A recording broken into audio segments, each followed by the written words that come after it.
Im kleine Stiebsche von Lena Sommer. Die Mullgardine bläht de Wind, s Resedestäckche bliet, die Sunn, die scheint so hell, so warm, der Vogel singt sein Lied. Zwei alte Leitscher, lieb und schlicht, die stehen Hand in Hand, erwartungsfroh, erwartungsbang, am Fenster beieinand. Da kommt, so lang und heiß ersehnt, der Telegrafenboot, 4 Ache leuchten tausendfroh, 2 Herzen danken Gott.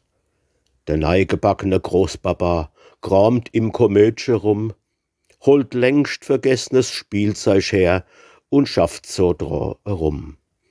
Die neigebacke Großmama langt aus'm Spind heraus ihr Heiligtum. Er Hochzeitskleid schneidert kleine Jäckscher draus. So nähen sie, so basteln sie fürs erste Enkelkind. Und durch das kleine Stiebsche weht Erinnerung, leis und lind.